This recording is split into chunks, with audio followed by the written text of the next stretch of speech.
I'm focused on my family. And syempre kay Zeke. And of course, live selling. So, okay naman.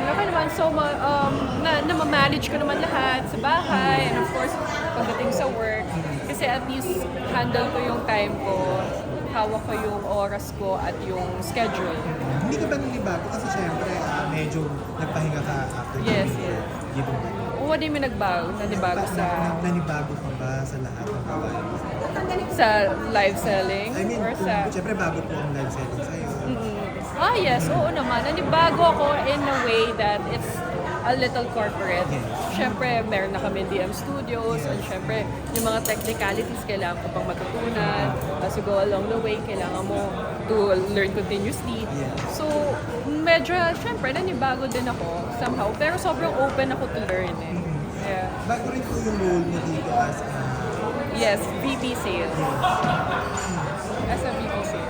ano siya, parang paano yung partnership na mention ko kanina? Yes. Kayo po mga family. Yes, kaming tatlo. Yun nga, si Rojon, he handles the marketing, ako sa sales, and then si Dayan on overall. And hindi lang naman kami yung tatlo. Then meron din kaming internal na team. So, yun din yung nag-feed sa amin kung paano yung sales, kung paano yung marketing, kung paano talaga yung industry. So, ayun. May parent ka na, tapos may business pa. Yes. Magtutuloy ka pa po ba sa showbiz? Well, soon siguro. Soon. Pero kasi nandun pa rin naman din yung heart ko in acting. Kaya I'm looking forward to it soon kung kaya ko nang iwanan yung baby ko.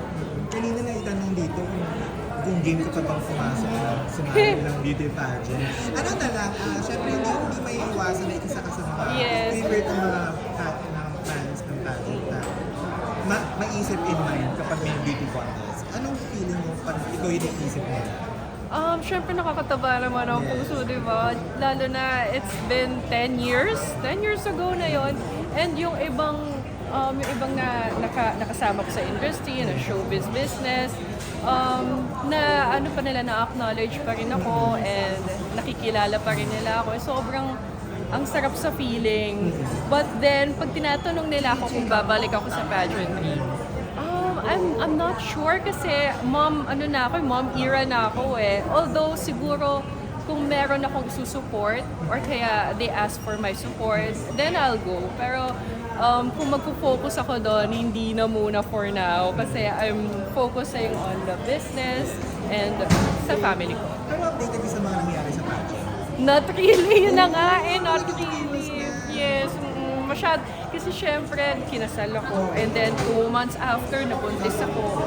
And then, talagang nurturing with my child for the last 1 year and a half, talagang breastfeeding, focus talaga. And then, kung hindi dahil actually sa cousin ko, hindi ako mapupush to go out of my house kasi, yeah. Talagang bahay na talaga. Bahay na talaga, yes. Kasi yung babe, syempre firstborn, di ba? First baby.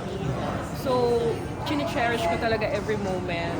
So, right now, laban na ulit with the business and unti-unti in the industry.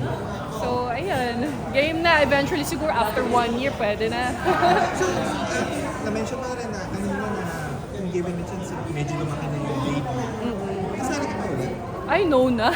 No na. I will support siguro. I will support. Yeah. Okay. Thank you.